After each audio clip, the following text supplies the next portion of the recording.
Hello friends, welcome to Kavita's classroom. In our previous video, we had been talking about elasticity of demand and the factors are yet to be covered. But again, do like, share and subscribe and let's continue. So today's topic in hand is factors affecting the price elasticity of demand. I'm giving you a keyword which you stick to and you would get done with the whole topic, and that's called change. The point is, as previously I showed you, if this rubber, right, eraser, no, it's the ruffle, right? If this ruffle is getting extended, it means it is elastic in nature. Had it not changed, this stylus, I'm applying the pressure, but it's not getting changed. It means it's not elastic. Right. So change is the key word. The moment you stick to this word, you would be able to understand all the factors affecting price elasticity of demand very easily. Wherever change happens, it means elasticity is there. Wherever change is not happening or less happening, it means that is inelastic. Right. For example, the very first thing, the nature of commodity. If it is a necessary good means your food, right? Your salt, kerosene, oil, matchboxes, textbooks, those things which are a sort of mandate for your life. So you cannot let them go even if they are becoming expensive. So you have to buy it. So they have inelastic demand.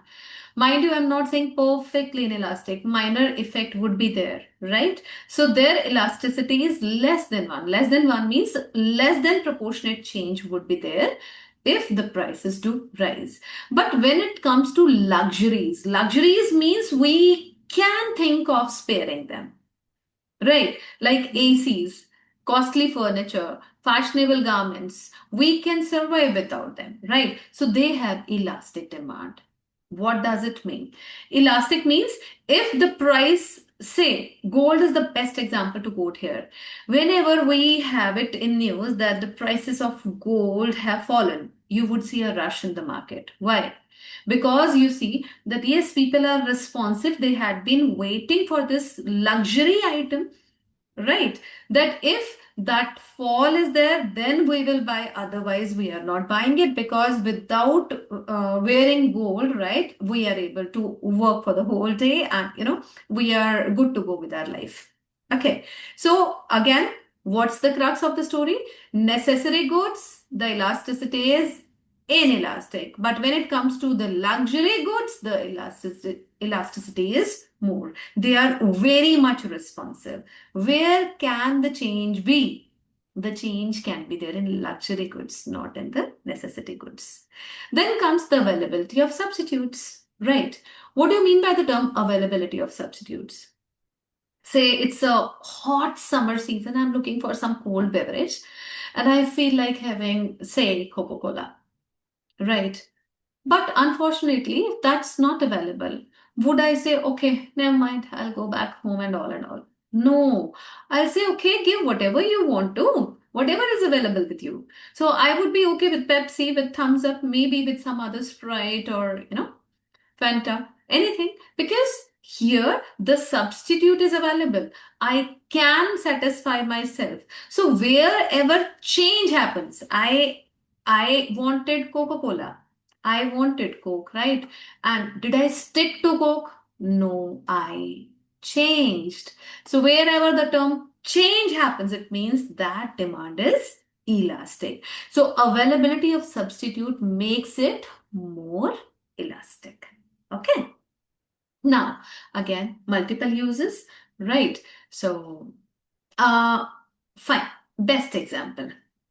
Whenever you see mangoes for the first time in the market, right? Very expensive they are. So what happens? People buy it. Okay, give me half kg. It's 250 rupees per kg or something, right? But because they would say, okay, we'll relish the fruit at home and we'll have one slice, everybody at home. But when that mango, which was there at 250 per kg on first day, comes down to say 60 rupees or 80 rupees after 15 days. So what do people do? They buy the bulk. Why? Because they use it for making, sweet lassi, for fruit, for dessert, for ice creams, for squash, for shakes. Why? Why this has happened? Why the quantity of mango has changed drastically when the price has changed? Because it has got multiple uses. So whenever we have something having multiple uses, we tend to change the quantity utilized, right? Okay. You talk about bitter gourd. No one likes, right? If you have that vegetable, bitter gourd, it's used to make vegetable only. Okay. So if the prices of bitter gourd falls, now, would your mother be bringing it 5 kg or 10 kg? No. But if the price of a fruit falls, yes, your mother may bring more of it because she may utilize that fruit for shakes, for desserts, for, something else because they have lot many uses. Now, I hope it's clear to you that multiple uses means your demand is elastic. Elastic means yes, you changed the quantity of demand. Right. Then we have postponement of use. Postponement means change. Postpone. I wanted something today. If I'm postponing it, it inevitably says that that has got elasticity of demand. That's why I'm changing it. Okay. Let me give you one example. Mm, your parents have to pay, there are two expenses on their head. They have to pay the fee for the school and they have to give a birthday treat to your friends, right? But they have little crunch of money. So it's birthday treat, right? So what work would be done first with the money available to them? Birthday treat. Right. So what would they do? They would pay the fee and they'll say, okay, beta, this time, this weekend, we are not available at home. We are going to some relatives and all. So we'll have that party the next month, first weekend, okay? So why that happens? Because this birthday treat has the scope of postponement, and wherever the postponement may happen, wherever the change may happen, it means the demand for that thing is elastic. But wherever this means fee, the postponement has got no scope, it means it has nothing to do. Okay. Then we have income level. So, simple example. If you talk about Tatas and Birlas, and then they go to market, right?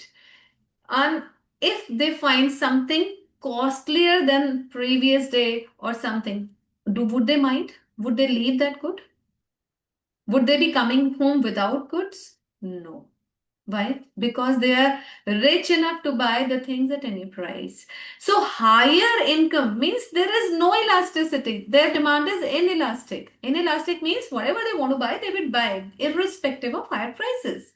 But when we talk about the middle class people, you know, where the income is a matter, the money availability is a matter.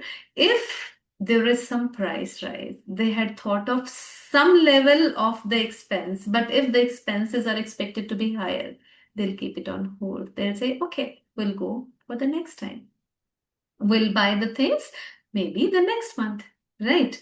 So point is income means if you have affluent people, high-end income consumer, they will not care about the price. So elasticity is expected to be low. So high level of income means inelastic demand. They are not affected by the price. But on the other hand, if the buyer's income is low, the elasticity would be higher.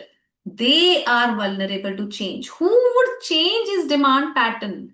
It's the middle class people who would change the demand pattern, not the high class. Then we have next the habit of the consumer. Habit means it can be addiction also, right? So if you are addicted to say something, chocolates, right? So you would buy irrespective of the prices, right? So habits, if you are habituated, addicted, it means inelastic demand. If you are not really habituated, you would let the things go, no problem. Then you have proportion of income spent on a commodity. If something is very expensive, then what would happen? Small proportion means inelastic demand. I feel like having a pizza today. Okay, never mind. But if I very casually tell my husband, I feel like having, diamond jewelry today. So diamond jewelry means expensive item. I might have it impromptu or not.